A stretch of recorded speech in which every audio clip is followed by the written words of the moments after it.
प्यारे बच्चों, हिंदी की इस कक्षा में मैं आप सबका स्वागत करता हूं। प्यारे बच्चों, हमारे आज के अध्ययन और अध्यापन का विषय है आपकी पाठ्यपुस्तक में दी गई कविता बेटी युग, जिसके रचनाकार हैं आनंद विश्वास। छात्रों, कवि आनंद विश्वास जी का जन्म जुलाई 1949 को शिकोहाबाद उत्तर प्रदेश में हुआ था। छात्रों, आनंद विश्वास जी शोषण और अत्याचार के विरुद्ध आवाज उठाने वाले कवि हैं। प्रस्तुत कविता के माध्यम से उन्होंने बेटियों की शिक्षा महत्व के साथ साथ उनकी आत्मनिर्भरता और प्रगति को भी प्रतिपादित किया है। प्यारे बच्चों, जमाना बदल रहा है, इसलिए हमें भी अपनी सोच बदलनी है। अब हमें अपनी बहन बेटियों को घर की चारदीवारी तक सीमित न रखकर उन्हें पढ़ने लिखने का अवसर देना है। उनका आत्मबल बढ़ाते हुए उन्हें आत्मनिर्भर बनाना है, तभी हमारे समाज की सच्ची प्रगति होगी।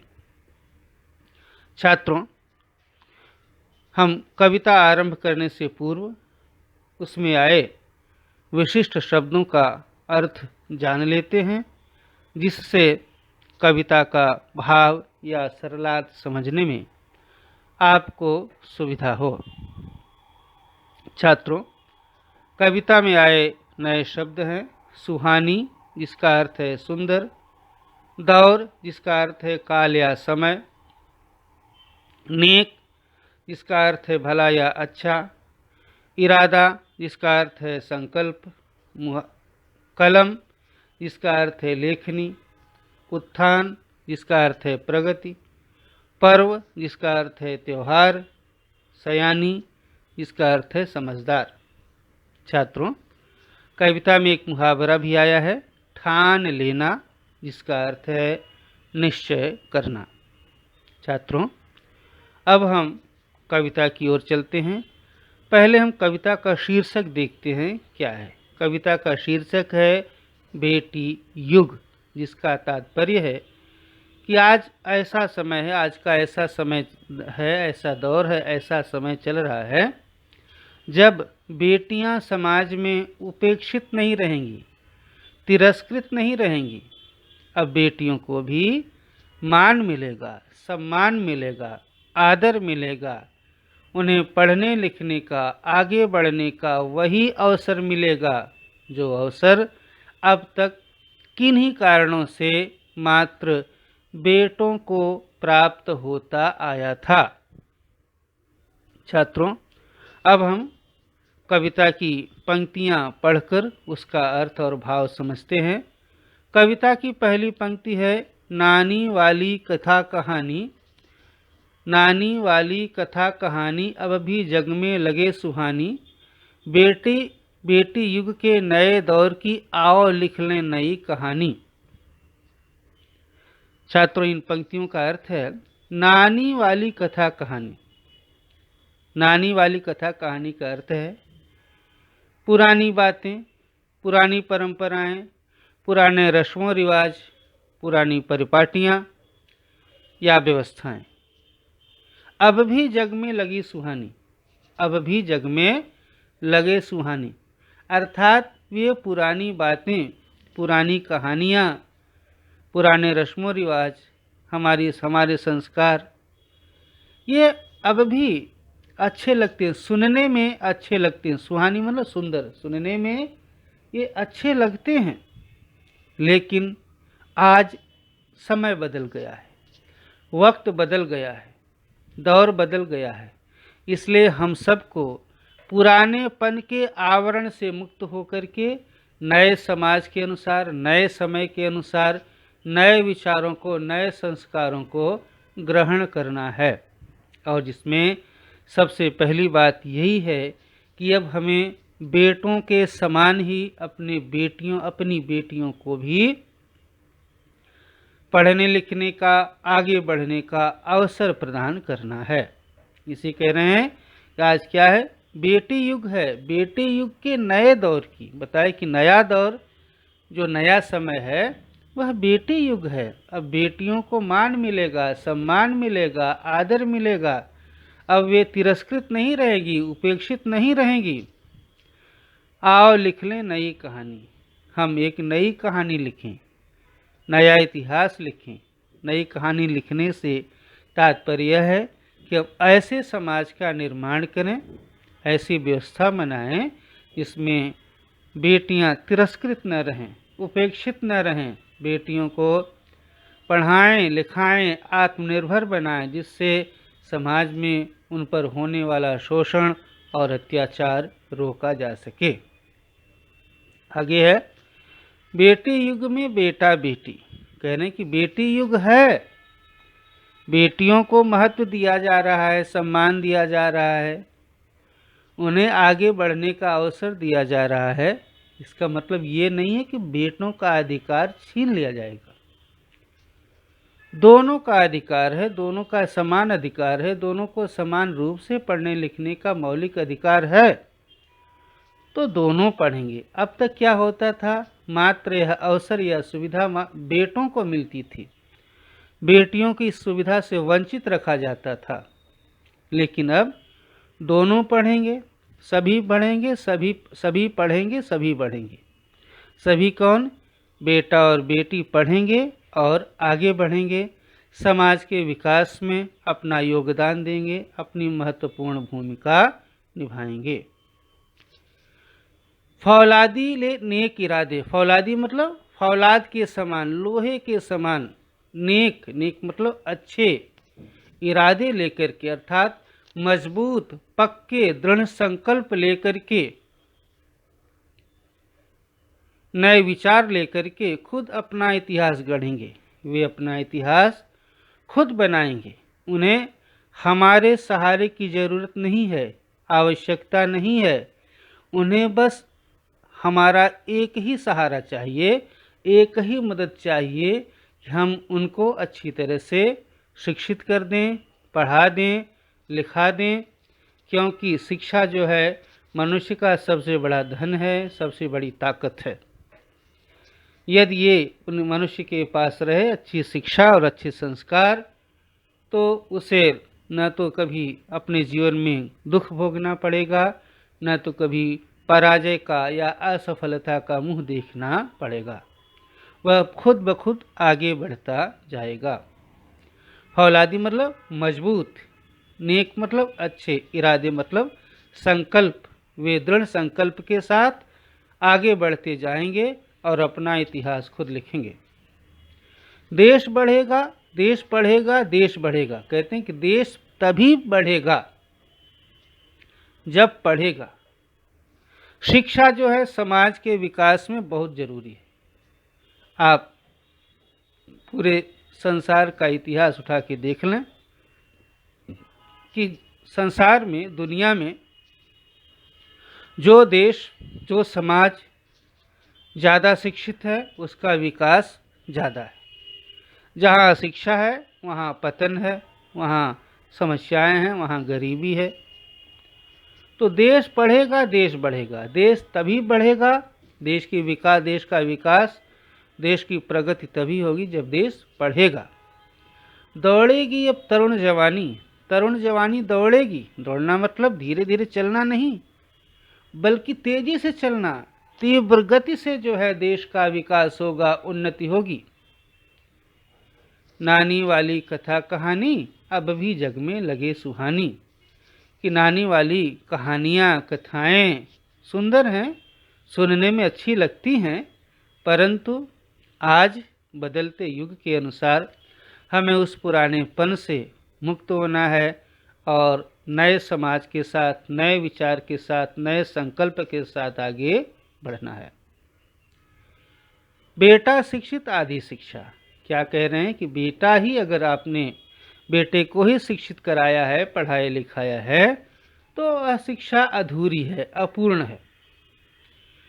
बेटी शिक्षित, पूरी शिक्षा। यदि बेटी को पढ़ाया है तो कहते हैं तब शिक्षा जाकर के पूरी हुई। अर्थात क्यों बता रहे हैं? क्योंकि बेटा और बेटी दोनों ही समाज के अंग हैं। यदि और दोनों से मिलकर समाज क्या होता है? संपूर्ण होता है, परिपूर्ण होता है।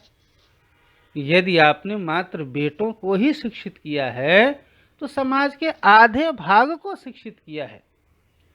जब बेटा बेटी दोनों शिक्षित होंगे तभी समाज, संपूर्ण समाज शिक्षित होगा। हमने सोचा मनन करो तुम। कहते हैं कि हमने तो सोचा है, हमने विचार किया है, हमने संकल्प किया है, तुम भी मनन करो, विचार करो, चिंतन करो कि हम जो कह रहे हैं वह सही है, उचित है कि नहीं।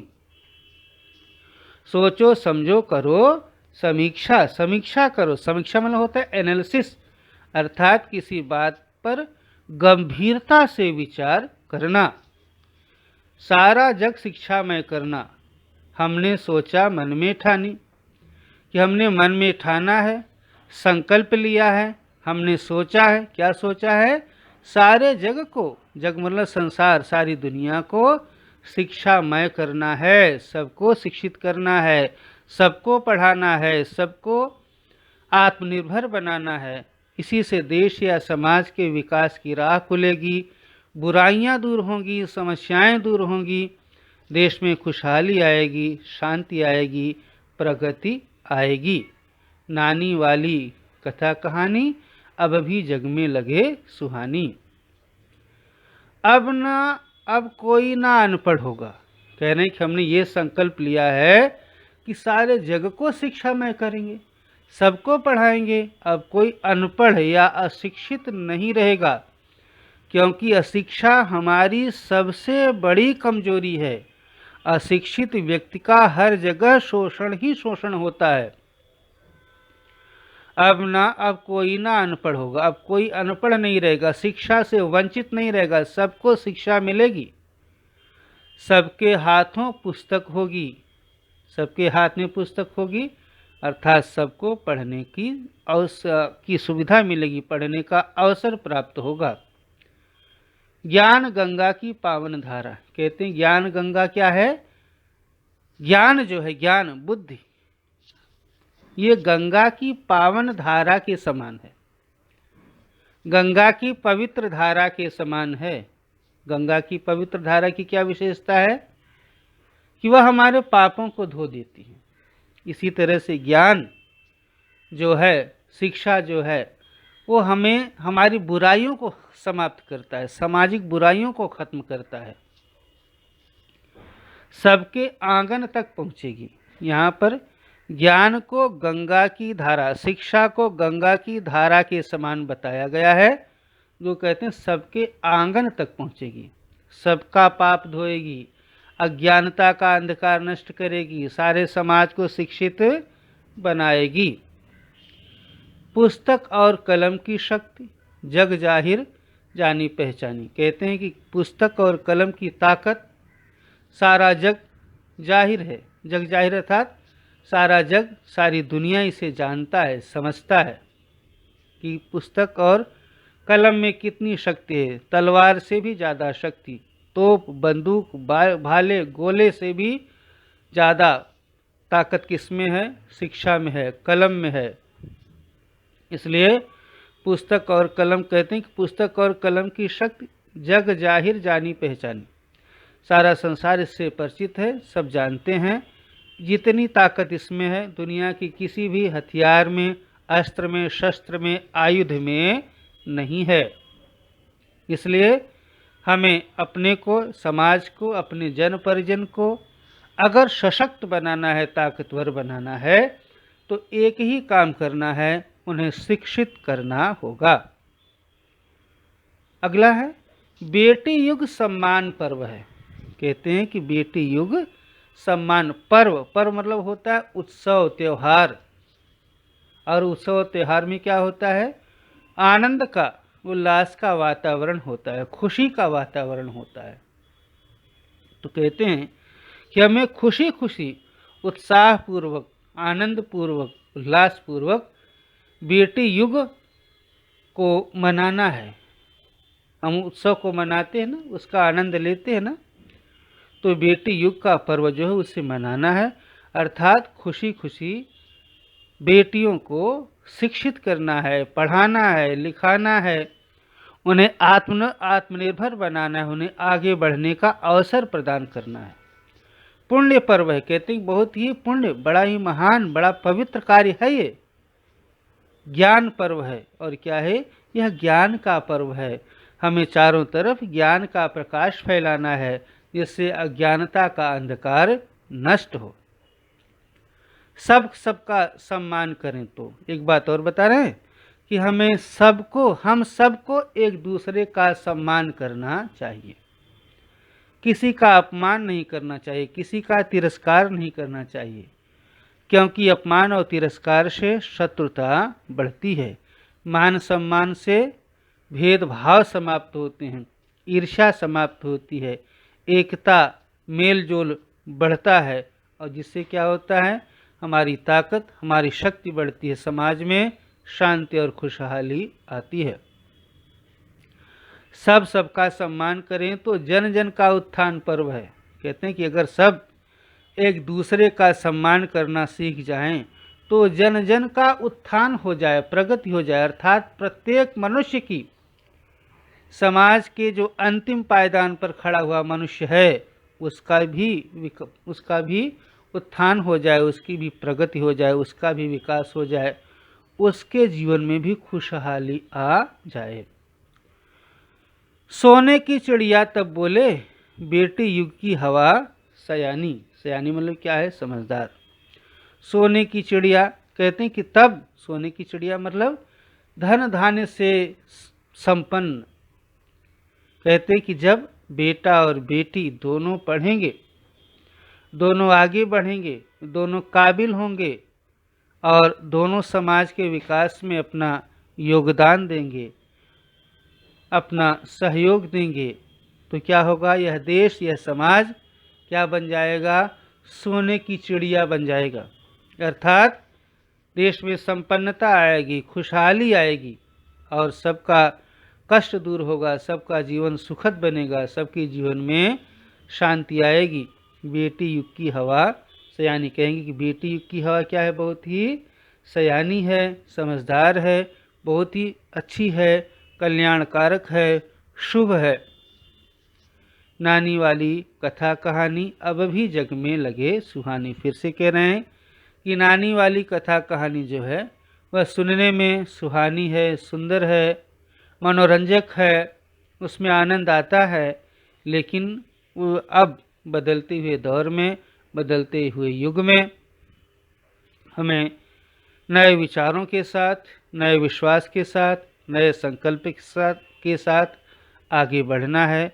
इसके लिए बताए, सबसे पहले हमें अपनी बहन बेटियों को जो अभी तक उपेक्षित थीं, जिन्हें मात्र घर की चार दीवारी तक सीमित रखा जाता था, जिन्हें पढ़ने लिखने और आत्मनिर्भर बनने का अवसर प्राप्त नहीं हो पाता था, उन्हें आत्मनिर्भर बनने का अवसर देना है। उसके लिए उनका आत्मविश्वास बढ़ाते हुए हमें उन्हें शिक्षित करना है। छात्रों, हम सबको यही संकल्प लेना है और इस काम में अपना हर संभव योगदान देना है। यह कह रहे हैं कि बहुत ही पुण्य काम है, बड़ा पवित्र कार्य है, बहुत ही महान है, और ऐसे महान कार्य में हमारा सहयोग अवश्य होना चाहिए। इसी के साथ छात्रों, यह कविता यहीं पर समाप्त होती है। मैं आप लोगों से विराम लेता हूँ। धन्यवाद।